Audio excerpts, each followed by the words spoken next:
अब आ चुके हैं मेरे भाइयों 12 बजे के वीडियो पे और डेयर टू कंपेयर चैलेंज चालू है। मैंने क्या बोला? कुछ नहीं करना है, कॉमर्स बाबा ऐप पे जाना है, स्टोर सेक्शन चेकआउट करना है, सीएस एग्जीक्यूटिव का कोर्स सिर्फ 1 घंटे देखना है and that to free of cost, कोई चार्ज नहीं है। और अगर उसके बाद किसी और का वीडियो तुम 15 मिनट भी देख पाओ तो भाई जो तुम्हें ठीक लगे वो करना, वरना आ जाना कॉमर्स बाबा फैमिली में। तुम्हारा हम दोनों हाथ फैला के इंतजार कर रहे हैं। धन्यवाद। तो दोस्तों, जब हमने ये देखा कि यार शुरू से लेके मतलब जन्म से लेके मरने तक आप लगातार टैक्स पे कर रहे हो, तो यार रात को नींद तो नहीं आई होगी ये सोच के कि हमारी कमाई का एक बहुत बड़ा पार्ट, हमारी इनकम में से एक बहुत बड़ा हिस्सा गवर्नमेंट हमसे ले जाती है। लेकिन क्या करें, देश के लिए कुछ करना भी जरूरी है, तो आप लगातार टैक्सेस पे कर रहे हैं।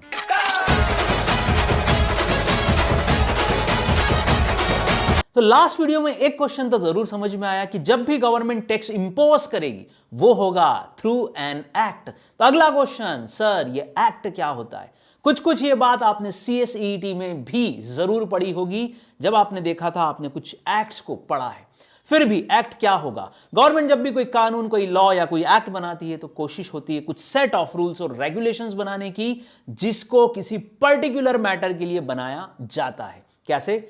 इंडियन पार्टनरशिप एक्ट किसके लिए बनाया गया? Sir, for rules and regulations relating to partnership. दूसरा, कंपनीज एक्ट जब हम वर्ड यूज करते हैं तो वो किसके लिए यूज किया? वो भी हमने यूज किया for the rules and regulations of the company. ऐसे ही हम बोलते हैं इंडियन कॉन्ट्रैक्ट एक्ट 1872। तो भैया ये भी क्यों बनाया गया? ये बनाया गया for the rules and regulations relating to contract. तो रूल्स और रेगुलेशंस का जो सेट होता है वो ध्यान रखना, हमेशा किसी पर्टिकुलर मैटर के लिए लॉ बनाया जाता है, जैसे कि अभी हमने एग्जांपल में देखा।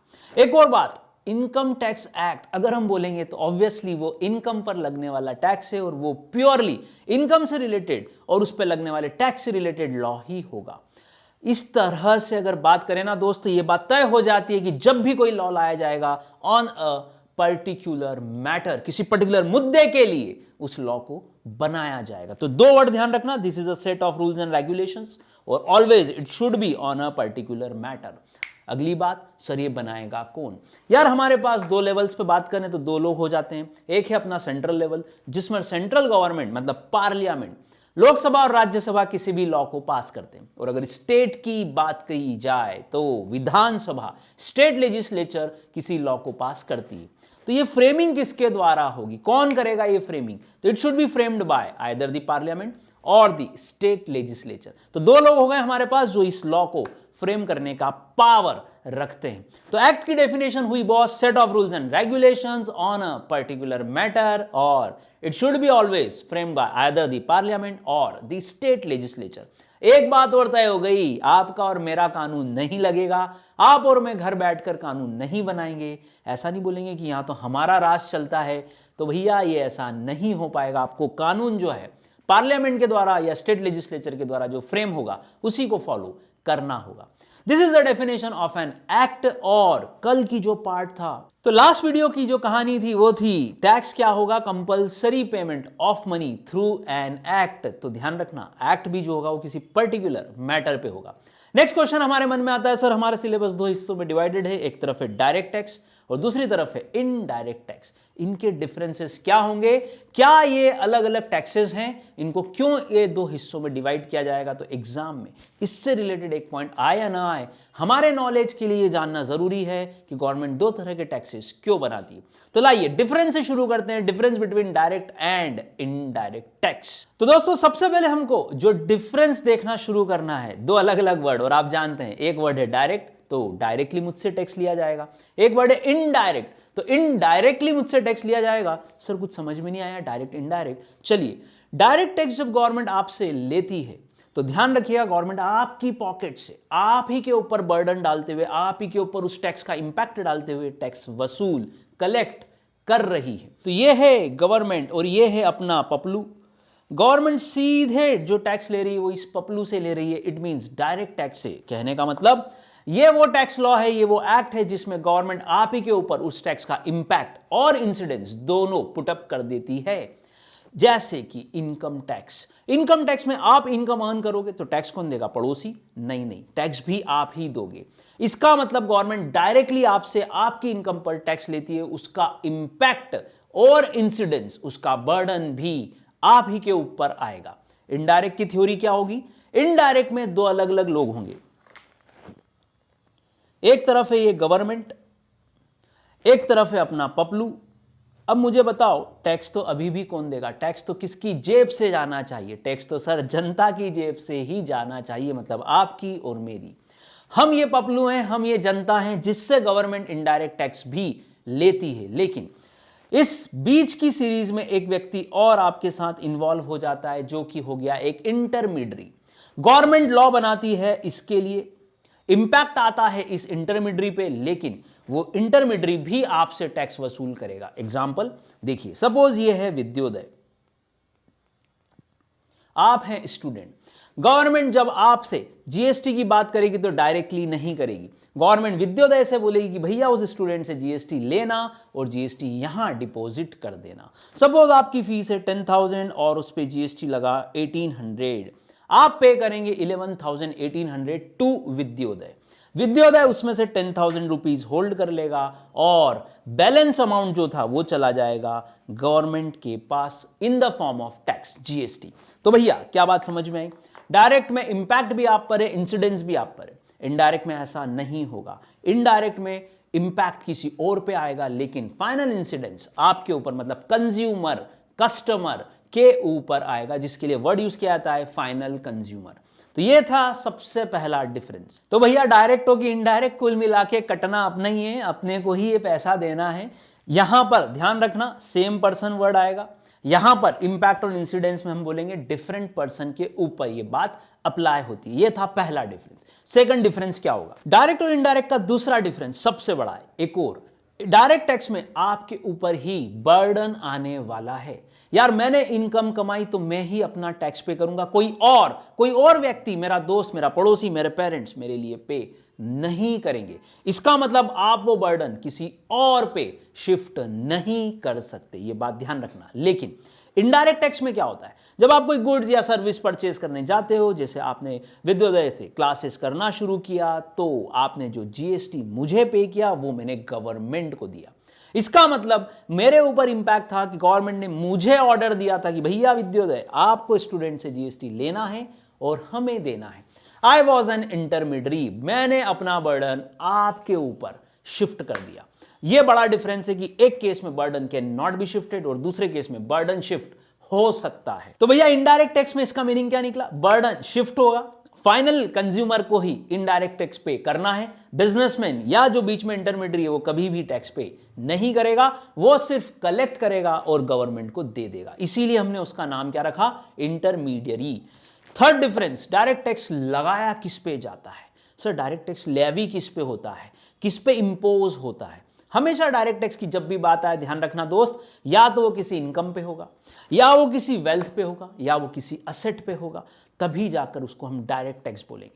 इसी तरह से इनडायरेक्ट टैक्स हमेशा जो इंपोज होगा वो होगा गुड्स और सर्विसेज पे। इंपॉर्टेंट डिफरेंस है। आप कैसे समझोगे कोई टैक्स डायरेक्ट है या कोई टैक्स इनडायरेक्ट है? बहुत इजी तरीका, आपने घर खरीदा, आप प्रॉपर्टी टैक्स दे रहे हो, मतलब डायरेक्ट टैक्स आप ही पे कर रहे हो। आपने इनकम अर्न की, आप खुद उस पर टैक्स पे कर रहे हो, डायरेक्ट टैक्स। लेकिन आपने एक चिप्स का पैकेट खरीदा, आपने एक कार खरीदी, इसका मतलब उसमें जो टैक्सेस हैं वो ऑलरेडी इंक्लूडेड हैं। आपने एक लक्स साबुन खरीदा कि मैं भी करीना जैसा सुंदर हो जाऊं, उसमें भी इनडायरेक्ट टैक्स शामिल है। इनडायरेक्ट टैक्स हमेशा गुड्स और सर्विस पे होगा। आप आए मेरे पास कि सर आप एक चार्टर्ड अकाउंटेंट हो, मैंने कहा हाँ। आप मुझसे मेरी कुछ सर्विसेज डिमांड कर रहे हो, मैं अपनी फीस के साथ कुछ टैक्सेस ऐड करूंगा, जैसे कि जीएसटी, वो आप बियर करोगे, मैं आपसे लूंगा और गवर्नमेंट को दे दूंगा। तो भैया ध्यान रखिएगा, इनडायरेक्ट टैक्स हमेशा गुड्स और सर्विसेज पर ही पे होगा, इंपोज होगा। तो ये था आपका थर्ड और सबसे बड़ा डिफरेंस। बता सकते हो आप कोई भी टैक्स अगर सोचना हो तो कैसे सोचेंगे? बहुत सिंपल, ये डायरेक्ट है कि इनडायरेक्ट, कैसे पता लगाया जाए? एक ही तरीका, सर ये इनकम पे है, असेट पे है तो ये डायरेक्ट है, और अगर ये गुड्स और सर्विस पे है तो सिंपल बॉस ये इनडायरेक्ट टैक्स है। फोर्थ डिफरेंस सबसे इंपॉर्टेंट, एक और ध्यान रखना, मैं कुछ डाटा आपके सामने रख रहा हूं। सपोज आपकी इनकम है 15 लाख, मेरी इनकम है सपोज 50 लाख, पापा की इनकम है 75 lakhs, अमिताभ बच्चन 7 करोड़, अक्षय कुमार 25 करोड़। क्या आप मुझे बता सकते हो कि अगर आप 15 lakhs कमा रहे हो और मैं 50 lakhs कमा रहा हूं और पापा 75 lakhs कमा रहे हैं, तो बताओ ज्यादा टैक्स कौन देगा? सर आप कम दोगे, मैं कम दूंगा। ओके पापा, सर पापा ज्यादा देंगे। अच्छा अमिताभ बच्चन जी के बारे में क्या ख्याल है? सर वो और ज्यादा देंगे, पापा से भी ज्यादा पे करेंगे। क्यों? सर वो ज्यादा कमा रहे हैं, ज्यादा इनकम है, तो ऑब्वियसली टैक्सेस भी ज्यादा ही होंगे। बता सकते हो डायरेक्ट टैक्सेस का नेचर कैसा लग रहा है? डायरेक्ट टैक्स में जैसे जैसे इनकम बढ़ेगी वैसे वैसे टैक्स बढ़ेगा। तो नेचर कैसा हुआ? डायग्राम ध्यान से देखो। नेचर हुआ कि अगर इस तरफ आपने टैक्स रखा और इस तरफ इनकम, तो जैसे जैसे आपकी इनकम बढ़ेगी वैसे वैसे टैक्स भी बढ़ता जाएगा। What is the nature? ये नेचर प्रोग्रेसिव है। जैसे जैसे इनकम बढ़ेगी टैक्सेस भी हाई होते जाएंगे। मतलब हर एक व्यक्ति से एक जैसा टैक्स नहीं लिया जाएगा। तो चलिए बॉस, आपको जो वर्ड लिखना है वो है कि नेचर जो होगा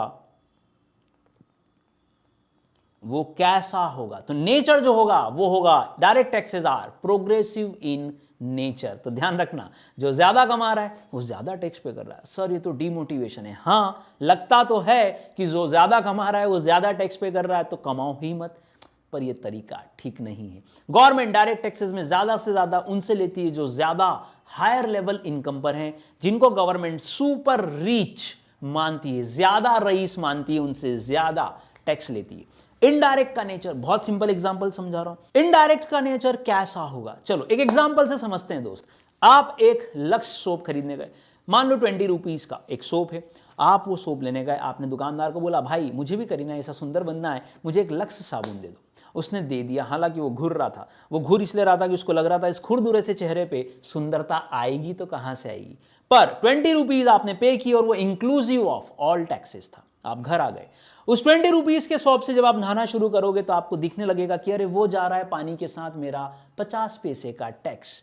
बताएं, क्या आपने कभी ये सोचा कि जो गुड्स और सर्विस आप यूज कर रहे हो उसमें ऑलरेडी टैक्सेस इंक्लूडेड हैं?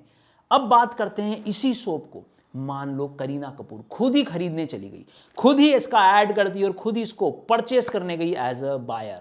अब दुकानदार शॉपकीपर बोल रहा है मैडम आप तो बहुत रईस हो, एक काम करो इस 20 रुपए के सोप पर आप मुझे 1000 रुपए का टैक्स दे दो। क्या ये होगा? क्यों? क्योंकि भैया उसके पास ज्यादा पैसा है। करीना बोलेगी नहीं नहीं 20 का सोप है, हम 20 ही पे करेंगे। मतलब जो टैक्स है वो चेंज नहीं होगा। क्या ये रिग्रेसिव इन नेचर है? क्या होता है sir regressive? Simple word neutral. सबसे बराबरी से लिया जाएगा। आप मुझसे सर्विसेज लें तो भी मैं 18% जीएसटी लगाऊंगा और अमिताभ बच्चन जी भी मुझसे सर्विस लें तो भी मैं 18% ही जीएसटी इंपोज करूंगा। मतलब मैं किसी की इनकम देखते हुए गुड्स और सर्विसेज में टैक्स के रेट ऊपर या नीचे नहीं करता। इट मींस ये डायग्राम ऐसा होगा। आपका कितना भी इनकम हो मुझे उससे कोई फर्क नहीं पड़ता यार, इनकम हटाओ। आप जो गुड्स और सर्विसेज की जो भी प्राइस पे करोगे उस प्राइस पे रेट ऑफ टैक्स न्यूट्रल होगा, रिग्रेसिव होगा। इसीलिए यहां जो वर्ड यूज होगा कि indirect taxes are regressive in nature. तो मैं बीइंग अ चार्टर्ड अकाउंटेंट चाहे अमिताभ बच्चन को सर्विस दूं या आपको, रेट ऑफ टैक्स तो मुझे 18% ही रखना पड़ेगा। हाँ फीसेज अलग हो सकती हैं पर रेट ऑफ टैक्स सेम होगा। चाहे मैं 1 लाख पे 18% लगाऊं या 10 लाख पे, रेट ऑफ टैक्स सेम होगा, न्यूट्रल होगा। इसीलिए यह डिफरेंस आपको और अच्छे से समझ में आ जाएगा कि एक प्रोग्रेसिव होता है और एक रिग्रेसिव होता है। यह देखकर भी आप पता लगा सकते हो कि आप किस टैक्स को पे कर रहे हो। यह था आपका फोर्थ डिफरेंस। सर और अगर 2 डिफरेंसेस की बात करें ना तो 2 बढ़िया बढ़िया से डिफरेंसेस और हैं। मुझे बताओ आप जितना ज्यादा कमाओगे उतना ज्यादा टैक्स पे करोगे? बिल्कुल। क्या इससे महंगाई पे, इन्फ्लेशन पर कोई असर पड़ता है? सर नहीं, मैंने जितना कमाया उतना मैंने टैक्स पे कर दिया, इसका इन्फ्लेशन से क्या लेना देना। लेकिन यदि आप पेट्रोल डलवा रहे हो और उस पेट्रोल पे टैक्सेस बढ़ा दिए गवर्नमेंट ने तो क्या होगा? सर कुछ नहीं, मैं तो पहले भी 100 का डलवाता था, अभी भी 100 का ही डलवाऊंगा। अरे भैया ऐसा मत बोलो, पेट्रोल का लीटर कम हो जाएगा। अब आप जब पेट्रोल पे टैक्सेस इंक्रीज करते हो तो क्या होगा? सर उसके मल्टीपल इफेक्ट होंगे। ट्रांसपोर्टेशन महंगा होगा, रेगुलर चीजें महंगी हो जाएंगी। इनडायरेक्ट टैक्स जैसे ही बढ़ते हैं उसका सीधा इफेक्ट इन्फ्लेशन पे आता जरूर है। तो 2 बड़े डिफरेंसेस और कौन से?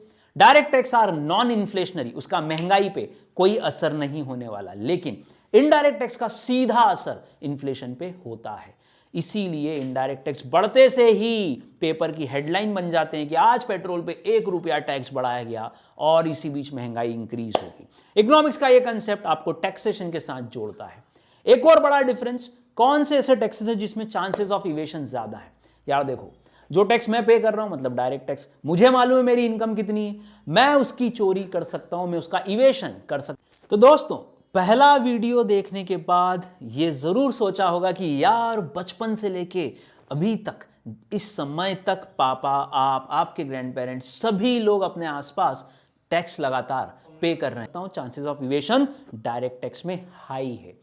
लेकिन तुम लक्स सोप खरीदने गए, तुमको उस 20 रुपए में कितना टैक्स है अभी तो ये भी नहीं मालूम है, तुमको तो दिखता है इंक्लूसिव ऑफ ऑल टैक्सेस। अब मुझे बताओ, क्या तुम लोग इसको इवेड कर पाओगे? कभी भी क्या तुम इसकी चोरी कर पाओगे? तो हम बोलेंगे चांसेस ऑफ इवेशन इनडायरेक्ट में थोड़े से कम है। कारण, यार विद्योदय को गवर्नमेंट ने बोला भैया जीएसटी कलेक्ट कर लेना और हमको दे देना। विद्योदय क्यों इवेट करेगा? जीएसटी किसी और से लेगा और गवर्नमेंट को दे देगा। जीएसटी की चोरी के चांसेस इनडायरेक्ट में कम होते हैं, ऐसा हम बोल सकते हैं। तो दो अलग अलग बातें, एक में चांसेस ऑफ इवेशन हमेशा हायर होंगे और एक में चांसेस ऑफ इवेशन लोअर हो सकते हैं। मैं ये नहीं बोल रहा हूं कि चोरी होगी ही नहीं। यार जिसको इवेशन करना है वो तो डायरेक्ट हो या इनडायरेक्ट किसी भी जगह कर सकता है, लेकिन बात चांसेस की करें तो थोड़ा सा इनडायरेक्ट में चांसेस कम हो जाते हैं, क्योंकि बिजनेसमैन सोचता है यार मेरी जेब से तो जा नहीं रहा, मुझे तो कंज्यूमर से लेना है और गवर्नमेंट को देना है। तो दोस्तों ये थे हमारे कुछ डिफरेंसेस। एक बार और छोटा सा रिकैप करते हैं क्या क्या हमने पढ़ा। सबसे पहला, डायरेक्ट टैक्स में इंपैक्ट भी मेरे पे है, इंसिडेंस भी मेरे पे, मेरे ऊपर ही इंपोज्ड है, मुझे ही पे करना है। इनडायरेक्ट में इंपोज भले मेरे ऊपर हो, मैं उसका बर्डन किसी और पे शिफ्ट कर सकता हूं, मतलब इंसिडेंस किसी और के ऊपर डाल सकता हूं। एक में बर्डन शिफ्ट नहीं होता जबकि दूसरे में बर्डन शिफ्ट होता है। इनडायरेक्ट के एग्जांपल्स आप ध्यान रखना हमेशा, goods and service tax, custom act, ये सब इनडायरेक्ट के एग्जांपल्स। डायरेक्ट के एग्जांपल इनकम टैक्स हो गया, सबसे इजी एग्जांपल तो वही हो गया। इसके अलावा हमेशा ध्यान रखना, डायरेक्ट टैक्स हमेशा लगेगा तो किसी इनकम या किसी असेट पे लगेगा, और इनडायरेक्ट टैक्स जब भी लगेंगे वो हमेशा गुड्स और सर्विसेज पे लगेंगे। एक और बड़ा डिफरेंस, डायरेक्ट टैक्स प्रोग्रेसिव होगा जबकि इनडायरेक्ट टैक्स रिग्रेसिव होगा, न्यूट्रल होगा। एक और बड़ा डिफरेंस, डायरेक्ट टैक्स इन्फ्लेशन पे असर नहीं डालते लेकिन इनडायरेक्ट टैक्स इन्फ्लेशन पे इफेक्ट डालते हैं। ये थे आपके कुछ डिफरेंसेस। डायरेक्ट इनडायरेक्ट के डिफरेंस के बाद जो अगला क्वेश्चन है, हमने बोला यार टैक्स वो होता है जो एक्ट से लगाया जाता है, इसका मतलब सारी पावर चली गई पार्लियामेंट और स्टेट लेजिस्लेचर के पास। अब मान लो गवर्नमेंट के खजाने में पैसा खत्म हो गया है और गवर्नमेंट को चाहिए टैक्स। हमने बोला टैक्स वो होगा जो एक्ट से लिया जाए और सारी पावर्स पार्लियामेंट के पास है। अब मुझे बताओ, गवर्नमेंट को पैसे की बहुत जरूरत है तो गवर्नमेंट ने उठा के एक नया टैक्स लॉ बना दिया और बोला हम आपके सोने के ऊपर भी टैक्स लगाएंगे, स्लीपिंग टैक्स। ओके, जो जितने घंटे सोएगा वो उतना ज्यादा टैक्स पे करेगा, नंबर ऑफ आवर्स के हिसाब से आपको टैक्स पे करना पड़ेगा। बड़ा अजीब सा एक्ट है बॉस। हम लगातार सोते रहते हैं, कई बार तो क्लास में भी 8 घंटे मिनिमम सबको चाहिए, बीच बीच में और नींद आ जाती है, घर का हर एक मेंबर सोएगा, बहुत सारा टैक्स गवर्नमेंट को मिलेगा। इसका मतलब गवर्नमेंट क्या आपके हर एक एक्टिविटी पे टैक्स लगा सकती है क्योंकि उसके पास पावर है टैक्स को एक्ट के थ्रू अप्लाई करने का। क्या लगता है यार, गवर्नमेंट की इच्छा होगी तो आज स्लीपिंग लगा दिया, कल बोलेगी पढ़ने पे लगाओ भैया। सीएस वाले तो 10-10, 12-12 घंटे पढ़ते हैं, बहुत सारा टैक्स आएगा। क्या ये पॉसिबल है? क्या गवर्नमेंट जैसा चाहे वैसा टैक्स लॉ, वैसा एक्ट बनाकर जनता से टैक्स ले सकती है? कौन रोकेगा? क्या सुप्रीम कोर्ट गवर्नमेंट को रोक पाएगी? लेकिन कोर्ट का काम क्या है ये सोचो जरा। कोर्ट का काम है जजमेंट्स देना। किसके आधार पर? कोर्ट का काम है जजमेंट्स देना on the basis of law, और लॉ बनाने की पावर तो पार्लियामेंट के पास है। आप सुप्रीम कोर्ट पे जाकर अगर नॉक करोगे तो कोर्ट बोलेगा मालिक हमारा काम लॉ को एक्सप्लेन करना है, डिफाइन करना है, इंटरप्रिट करना है और जजमेंट देना है, हमारा काम लॉ बनाना नहीं है। तो भैया ये दूसरी अपनी जो दूसरी आशा थी कि यार सुप्रीम कोर्ट गवर्नमेंट को रोकेगा, फेल हो गई। तीसरा, प्राइम मिनिस्टर। क्या लगता है? प्राइम मिनिस्टर तो खुद उस दल का नेता होता है जिसने ये एक्ट पास करवाया, पार्लियामेंट में वो भी तो बैठा है, उसने भी इस एक्ट पर असेंट दी थी। इसका मतलब प्राइम मिनिस्टर भी वो पावर नहीं रखता। तो फोर्थ बड़ा कौन बचा यार? सुप्रीम। सुप्रीम, इसके बाद आर्मी। पर अपने यहाँ आर्मी पाकिस्तान की तो नहीं है कि चाहे जब इंटरफेयर करे।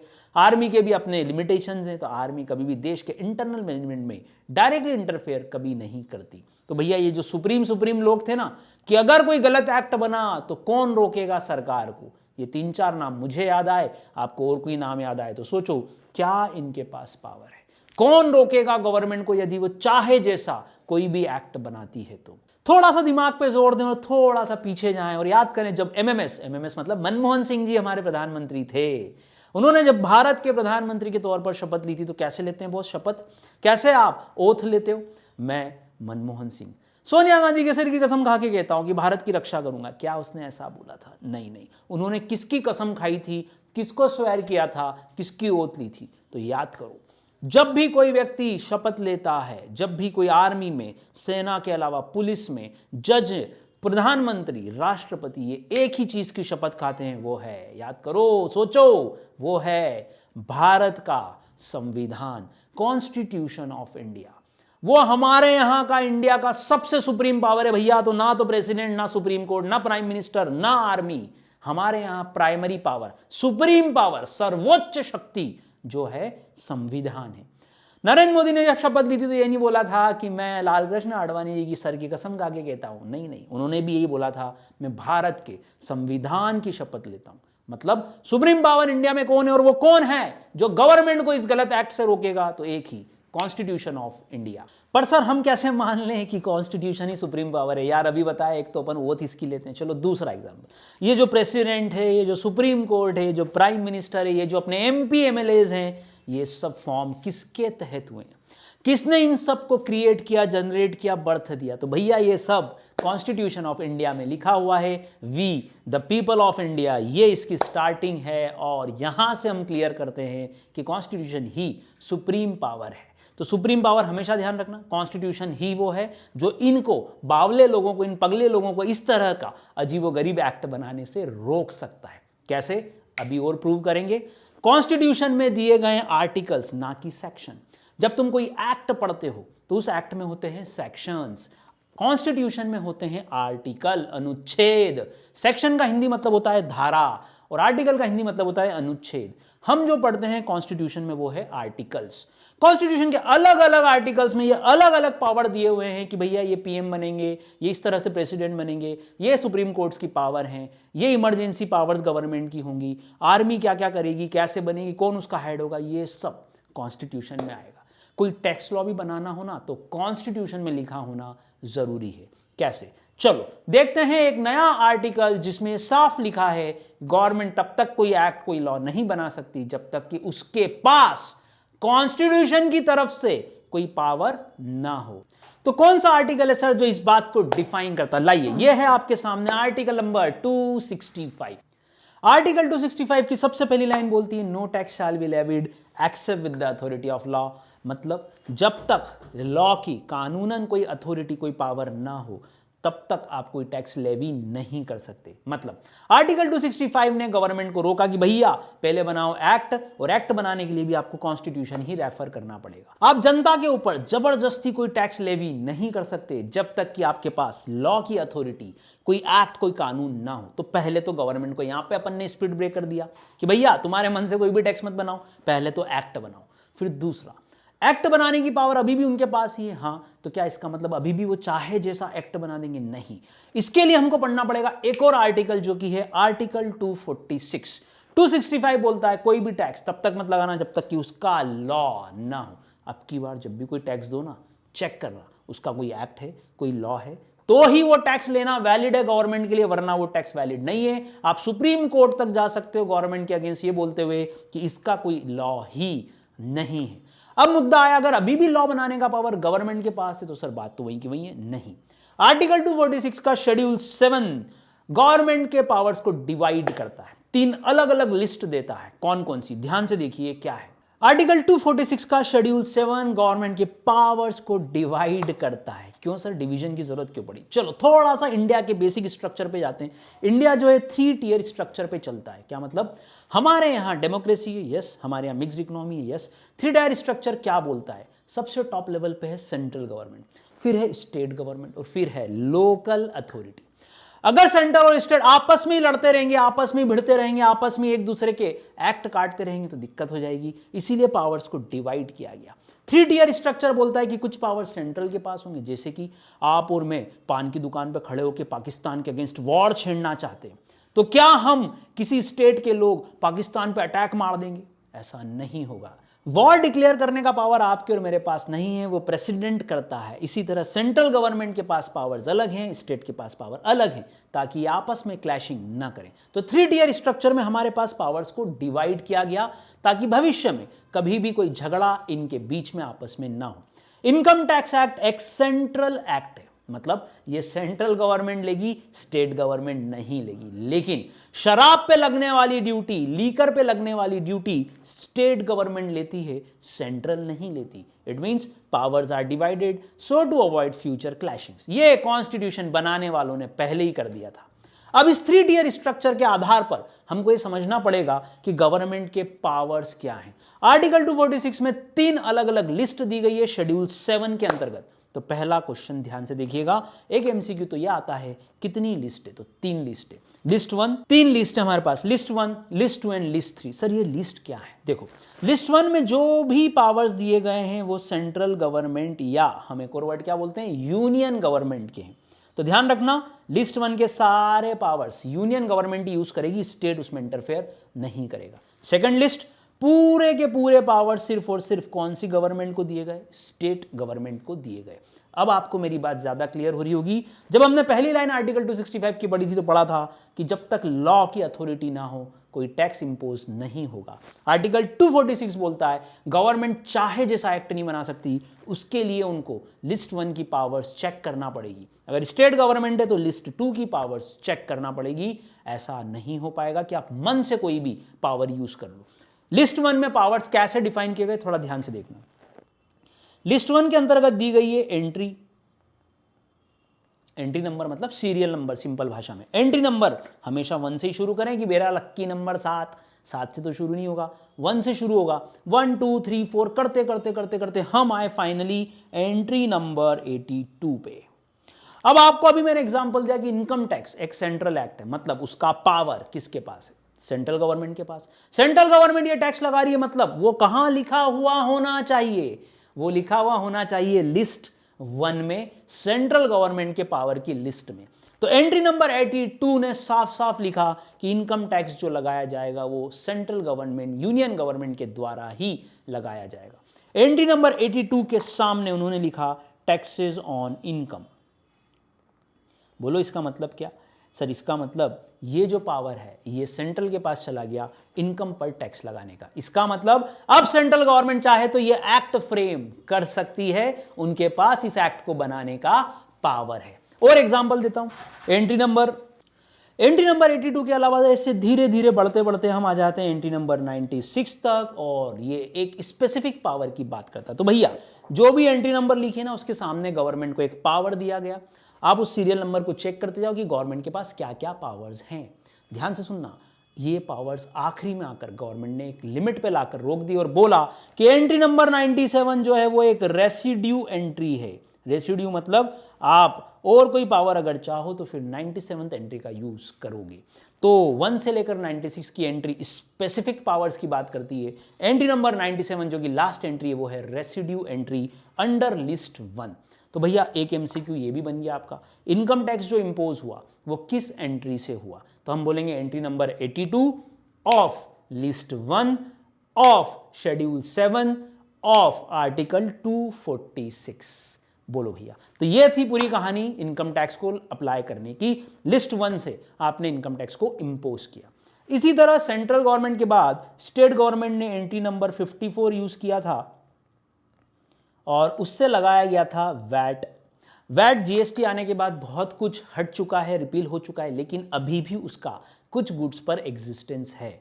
अब लिस्ट 2 आपको देखना है कि स्टेट गवर्नमेंट क्या क्या कर सकती है। ढूंढते जाओ भैया कि कौन सा पावर किस एंट्री के सामने है। सर ये तीसरा कॉलम का नाम है कॉन्करेंट लिस्ट। तो पहली लिस्ट, लिस्ट 1 यूनियन गवर्नमेंट, जिसको हम यूनियन लिस्ट भी नाम देंगे। क्या नाम देंगे? Union list. दूसरा हम बोलेंगे स्टेट लिस्ट, इस लिस्ट का नाम रखना चाहो तो आप नाम रखोगे स्टेट लिस्ट, और तीसरी लिस्ट का नाम है कॉन्करेंट लिस्ट। सर यहां पर ध्यान से देखिएगा मालिक, दोनों के पास पावर है, मतलब सेंट्रल गवर्नमेंट के पास भी और स्टेट गवर्नमेंट के पास भी। कैसे?